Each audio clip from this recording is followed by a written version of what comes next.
Hola, ¿qué tal muchachos? Espero que se encuentren muy bien. Es un gusto saludarlos en esta nueva sesión de trabajo virtual. Para esta semana entonces vamos a trabajar un tema nuevo, que son los bucles o las repeticiones. Los bucles o las repeticiones son estructuras muy importantes dentro de lo que es la programación, porque nos permiten ahorrarnos cierto código o trabajo en el momento de programar. Entonces vamos a comenzar con estas diapositivas en las cuales vamos a ir explicando algunas cositas importantes. Lo primero que vamos a mirar es la definición de lo que es un bucle. Un bucle entonces es una secuencia que se repite varias veces, pero ¿qué repetimos? Repetimos un pedazo de código o una instrucción. ¿Cuántas veces la repetimos? Un número determinado de veces. Eso nos da una condición. Ya las condiciones las habíamos venido utilizando desde las clases anteriores cuando utilizamos el condicional si. Dentro existía una condición. Si la condición se cumplía, se hacía cierta cosa o cierto pedazo de código, y si la condición no se cumplía, pues hacía algo diferente. Entonces, un bucle, como lo dice la diapositiva, es una secuencia que se repite varias veces. ¿Y qué va a repetir? Una o varias líneas de código, dependiendo de una instrucción, la cual que si se deja de cumplir, hace algo, o si no se deja de cumplir, o si sí se cumple, hace algo más. Los principales bucles que utilizamos en programación es el bucle for, el while y el do while. El que vamos a trabajar el día de hoy es el bucle for o el bucle para. Antes de comenzar a trabajar entonces el bucle for, debemos tener en cuenta y claros unos conceptos básicos. Esos conceptos son esos que aparecen en pantalla. Bueno, la próxima diapositiva también tiene un par de conceptos más, pero debemos tener claros entonces qué es una condición. La condición es algo que debe cumplirse. Anteriormente, cuando utilizamos la estructura condicional si, nosotros dentro poníamos una instrucción. Esa instrucción era una pregunta. Literalmente preguntábamos algo y esperábamos que el programa nos contestara si se cumplía o si no se cumplía. Entonces ya nosotros sabemos que es una condición porque la hemos utilizado. Esta condición nos va a determinar dentro de los bucles la cantidad de veces que se va a ejecutar esa misma instrucción, porque habíamos hablado anteriormente que vamos a repetir una instrucción, ¿cierto? Entonces la condición nos va a determinar la cantidad de veces que vamos a repetirla.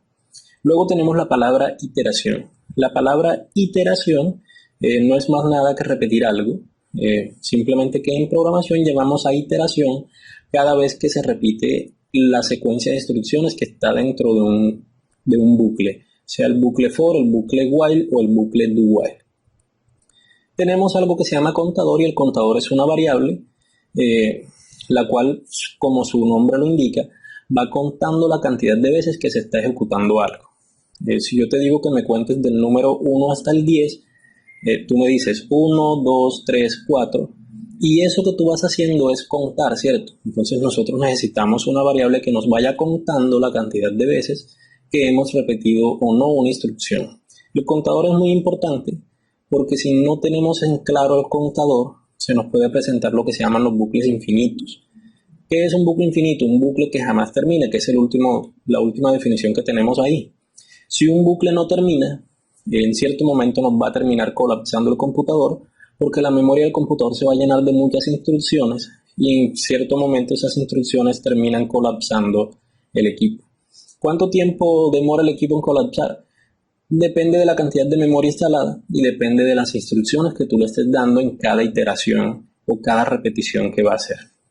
Y tenemos entonces el incremento, y el incremento no es más que los pasos o el incremento o decremento que se va a incrementar o a decrementar la variable contador. Por ejemplo, en el mismo ejemplo que te dije de contar del 1 al 10, yo no te dije que contaras de 2 en 2 o de 3 en 3. Es decir, el incremento en ese caso era de 1. Comenzamos 1, 2, 3, el incremento es 1. 1 más 1, 2. Ya tengo la variable 2. Entonces 2 más 1, 3 y así. Diferente que te hubiera dicho que me cuentes del 1 al 10 con incremento de 2. Entonces tú comienzas 1 más 2, 3, entonces la variable que vas a imprimir es 3, luego la que sigue es 5, luego la que sigue es 7, porque el incremento lo estoy haciendo de 2 en 2, o puedo hacerlo de 3 en 3 o de 4 en 4, pero yo debo determinar cuál es el incremento. ¿Listo? Entonces vamos a comenzar a trabajar con el bucle for. En Cint, esa es la estructura que tiene y ahora vamos a comenzar a desmenuzarla un poquito. Un bucle for, en el bucle for, lo importante del bucle for es que desde un principio sabemos cuántas veces se debe repetir la instrucción. Es decir, el bucle for nos controla un poco más que no se nos vuelva un bucle infinito. Porque desde el principio nosotros tenemos que decirle a la instrucción cuántas veces se va a repetir. Entonces, el bucle for está en todos los lenguajes de programación o en casi todos y es uno de los más utilizados. Y precisamente se utiliza bastante es por el hecho de que desde un principio controlamos cuántas veces se va a repetir o no ciertas líneas de código. Por eso se utiliza tanto, porque nos evita los bucles infinitos. Es una forma de evitar bucles infinitos. La sintaxis dentro del programa que estamos utilizando, que es el PCInt, es esa que está ahí y vamos a desmenuzarla así. Esto que tenemos aquí, algoritmo sin título, ya sabemos que es el principio del algoritmo y el fin del algoritmo. Entonces no nos vamos a dedicar a eso, nos vamos a dedicar más al contenido de la instrucción para. El bucle se llama for, pero como el PCInt utiliza lenguaje natural, entonces vamos a llamarlo para. Él lo llama para. Dentro del para vienen ciertos espacios en blanco para que nosotros los llenemos. Primero viene una variable numérica.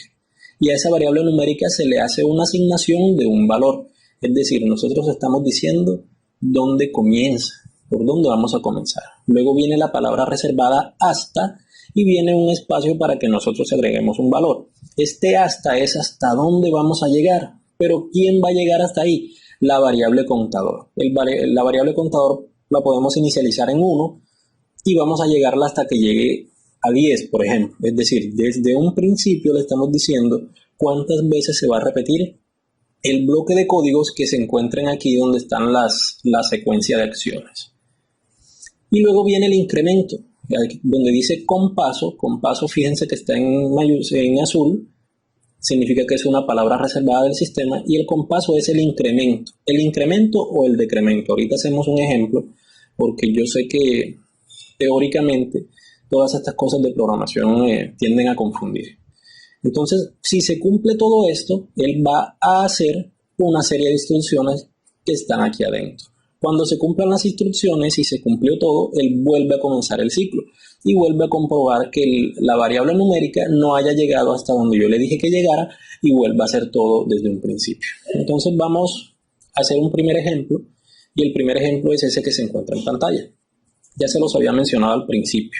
Realizar un algoritmo que muestre por pantalla los números del 1 al 10. Entonces yo tengo abierto por aquí el programa y vamos a comenzar a construirlo paso por paso. Primero darle un nombre al algoritmo, yo no sé, vamos a ponerle 1 al 10. 1 al 10. Vamos a comenzar a construir la instrucción. Pero para comenzar y hacerme el trabajo un poquito más fácil, yo me voy a venir aquí a un costado, al costado derecho, y hay algo que dice comandos y estructuras, le voy a dar clic aquí, y por aquí se encuentran las estructuras posibles que yo puedo utilizar. Yo voy a utilizar la estructura para, que miren que se encuentra por acá debajo. Entonces dejo el puntero por aquí y simplemente le doy clic a esa estructura para, y vean que él la agrega a esta sección donde están los códigos. Entonces, como ya la agregué, voy a cerrar aquí nuevamente. Y ya tengo lo que les había mostrado en la diapositiva anteriormente. Ya tengo todo esto. Simplemente yo voy a agregar datos aquí en los espacios que él me provee. Entonces estoy aquí. Para es una variable numérica. Es decir, vamos a declarar una variable y ya nosotros aprendimos a declarar variables. ¿Cuál es el nombre de la variable? El nombre de la variable es el que usted quiera, como siempre. Pero generalmente dentro de las instrucciones o dentro de las estructuras repetitivas utilizamos nombres de variables cortos. ¿Por qué? Porque las estructuras repetitivas, si ustedes se dan cuenta, tienen muchas instrucciones dentro. Al utilizar alguna variable larga, podemos tender a confundirnos. Entonces, en los ejemplos que estoy seguro que van a comenzar a buscar en internet, van a comenzar a ver variables como I, J, M, K, que son pequeñitas, son pequeñas, pero igual están cumpliendo la condición de ser variables. Entonces, el variable numérica simplemente es, vamos a declarar el nombre de una variable. ¿Cuál es el nombre de la variable? El que usted quiera. Yo en el momento le voy a dar la palabra contador para ir sabiendo que eso que voy a hacer ahí me va a servir como un contador. Entonces, la variable yo le voy a llamar contador, es simplemente un nombre. El valor inicial de contador, ¿cuál va a ser? Contador yo no lo puedo dejar así simplemente. Tengo que decirle que contador va a comenzar siendo un número. ¿Qué número va a comenzar siendo? Lo decido yo, dependiendo qué me pide el ejercicio. Entonces vamos a mirar qué nos pedía el ejercicio. El ejercicio nos decía realizar un algoritmo que muestre por pantalla los números del 1 al 10. Ahí me está dando entonces la condición que yo necesito tener. Entonces, la variable contador debe comenzar ¿en qué? En 1. Debería comenzar en 1. Debería comenzar en 1. Entonces, contador, le asigno el valor 1. ¿Hasta dónde vamos a llegar? Hasta el 10. Ya me lo dijo el mismo ejercicio, ¿cierto? Entonces, contador comienza en 1 y va a llegar hasta 10. Y con paso es el incremento. Cada cuánto voy a incrementarme yo. Cada vez que se haga una iteración, ¿cuánto voy a incrementar el contador? En este caso lo voy a incrementar una vez, porque yo no dije que quería hacerlo cada dos, con 2 pasos o agregando 2. No, simplemente quiero que me muestre por pantalla todos los números del 1 hasta el 10. Yo no dije nunca que de 2 en 2 ni de 3 en 3, que ahorita lo vamos a hacer también para saber cómo funciona. Entonces aquí en la secuencia de instrucciones simplemente vamos a escribir lo que yo quiera que se repita. En este caso yo voy a mostrar una pequeño letrerito que diga escribir. Vamos a agregar aquí en mayúscula el número es. Y aquí voy a agregar contador. ¿Cuál es el número? Lo que tenga dentro la variable contador. Antes de ejecutarlo, vamos a aumentar aquí un poquito. Antes de ejecutarlo vamos a ver cómo funciona. Contador en el momento vale 1. Listo, yo voy a ir escribiendo aquí, aunque esto no hace parte del código. Simplemente para ver cómo funciona. Contador en el momento vale 1. El programa se pregunta internamente, ¿contador ya llegó a 10?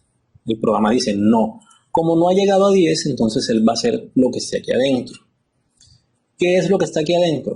Me va a imprimir la variable contador. ¿Y cuánto vale contador ahora mismo? 1. Entonces en la primera línea él debe mostrarme por pantalla todo esto. El número es 1. Listo. Como ya terminó y yo le dije que me incrementara en 1 el contador, ya el contador no va a valer 1, vale 1 más 1. Y 1 más 1 es 2.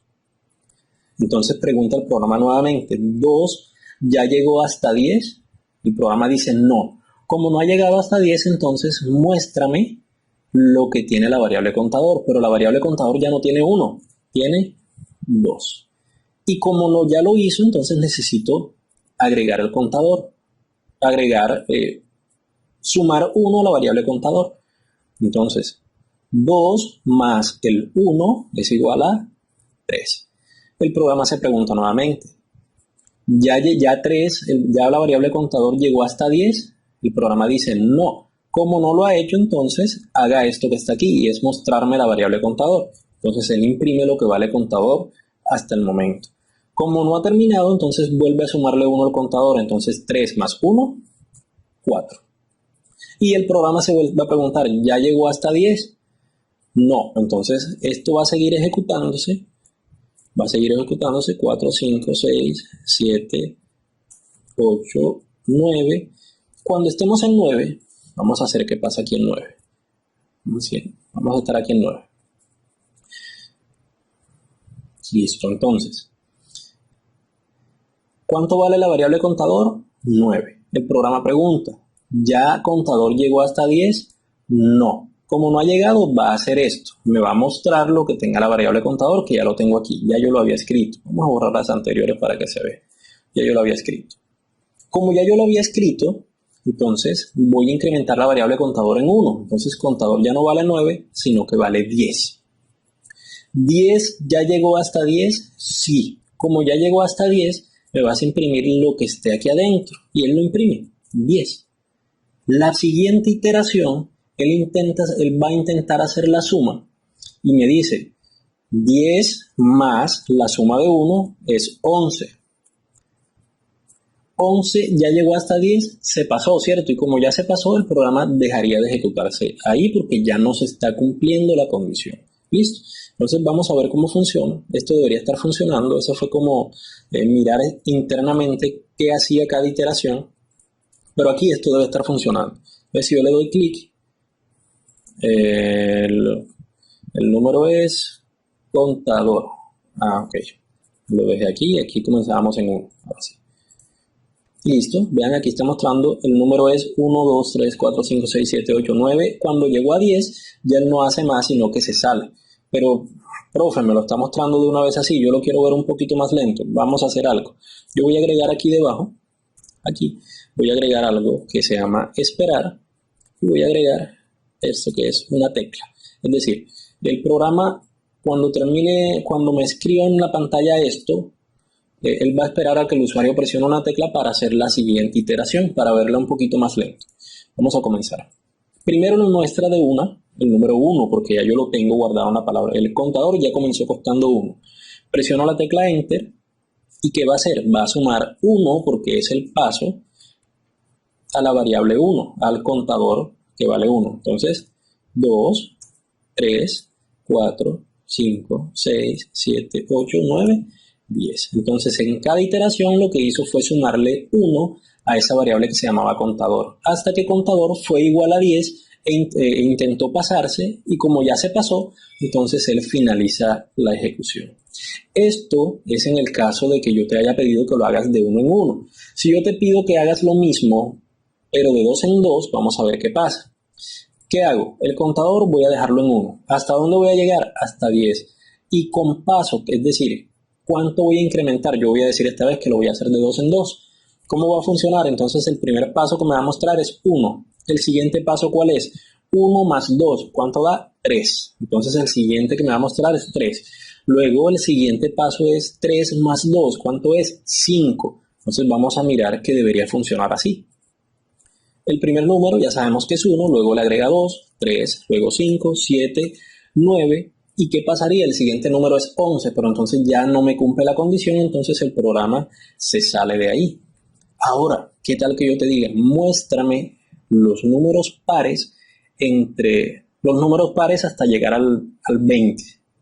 Entonces ya el contador no puede comenzar en 1.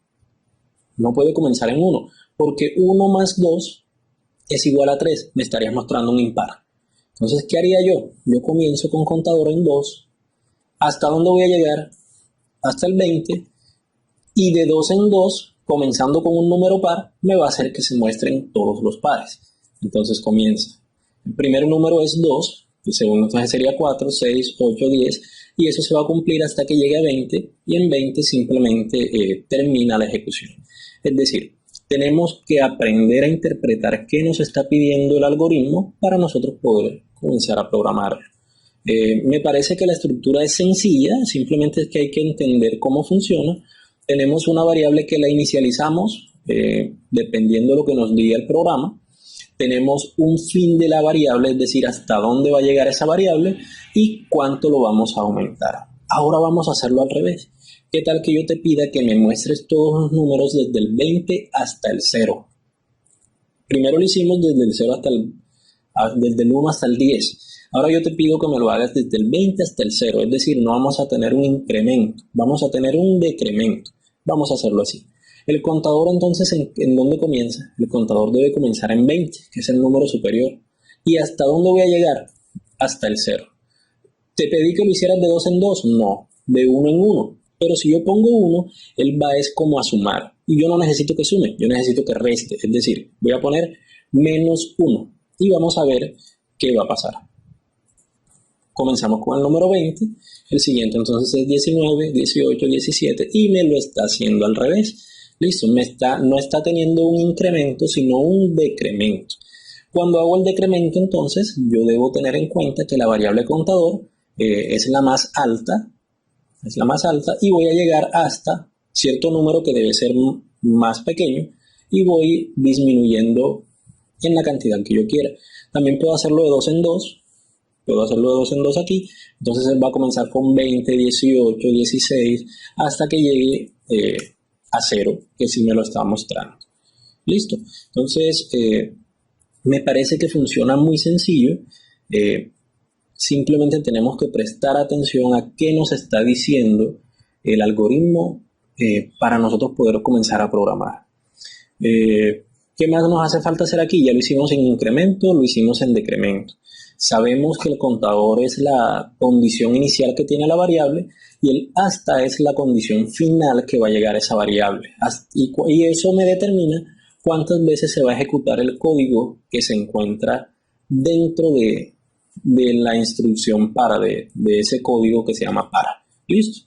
Y el paso puede ser incrementándolo, utilizando valores positivos, o decrementándolos utilizando entonces aquí, como lo hicimos, valores negativos. El contador puede ir acumulando algo, el contador va a ir acumulando o contando la cantidad de veces de iteraciones que se va a repetir cierto código. Entonces les voy a dejar una pequeña actividad, les voy a dejar hasta aquí el video, les voy a dejar una pequeña actividad que sé que van a consultarla en internet porque hay un par de conceptos que les toca consultarlos, pero no quiero códigos bajados desde internet. Código que no hayamos utilizado en clases es código que no podemos utilizar. ¿Puedes buscar el ejemplo en internet? Sí. ¿Puedes fijarte de cierta parte del código de internet para saber la lógica? Sí, porque es normal. Lo que no quiero es que se utilice código que no hayamos utilizado en las clases. ¿Cuál es entonces el ejercicio? El ejercicio es este que está aquí. Realizar un algoritmo que calcule el factorial de un número ingresado por el usuario. Dicho número debe ser mayor que 5 y menor que 15. Solo debe mostrar el resultado del factorial. ¿Qué es el factorial? El factorial es multiplicar un número determinada cantidad de veces por los números inferiores a él. Por ejemplo, el factorial de 5, ese signo de admiración es el factorial de 5 es igual a 5 por 4 por 3 por 2 por 1. Por 0 no va a llegar porque entonces el resultado vendría siendo 0 otra vez, entonces no nos sirve. Entonces sería 5 por 4 por 3 por 2 por 1, entonces el 5 factorial o el factorial de 5 es 120. 5 por 4, 20, 20 por 3, 60, 60 por 2, 120 y 120 por 1, pues nos da el mismo 120. ¿Qué tiene de especial este algoritmo? Este que les estoy pidiendo a ustedes, que lo vamos a combinar. No solamente tenemos que utilizar la estructura para, sino que vamos a también utilizar la estructura condicional sí. ¿Por qué? Porque es que yo te estoy pidiendo que el número sea mayor que 5 y menor que 15. Ahí debe existir entonces una estructura condicional como las que utilizamos en las clases anteriores. Y el factorial lo debemos hacer utilizando la estructura condicional, la estructura o el bucle repetitivo for. Entonces, muchachos, ahí les dejo esta actividad. Una captura de pantalla de esta diapositiva va a estar compartida con ustedes en el Google Classroom y ahí estará también disponible la fecha para la entrega de esta actividad. Espero que me haya hecho entender. Sé que es un tema un poquito ahí complicado, pero realmente apenas cogemos el hilo, trabajamos muy bien y luego en las próximas clases trabajaremos los otros dos bucles que vimos ahí, que es el bucle while y el do while, que simplemente es una variable. Cualquier ejercicio que nosotros hagamos, sea con el para, con el for, con el while o con el do while, podemos hacerlo con cualquiera de los tres. Es decir, este mismo ejercicio yo te lo puedo pedir con el while o te lo puedo pedir con el do while, porque los tres van a funcionar. Todo depende de la forma en que nosotros estemos programando o de lo que queremos que haga nuestro programa al final. Entonces, muchachos, vamos a dejar el video hasta ahí. Dudas, preguntas, ya saben, WhatsApp o por los comentarios internos de la plataforma del Google Classroom en horarios de trabajo. Yo generalmente estoy acompañándolos a ustedes por las mañanas y entonces espero que me escriban en ese horario. Entonces, muchachos, nos vemos en una nueva sesión de trabajo virtual.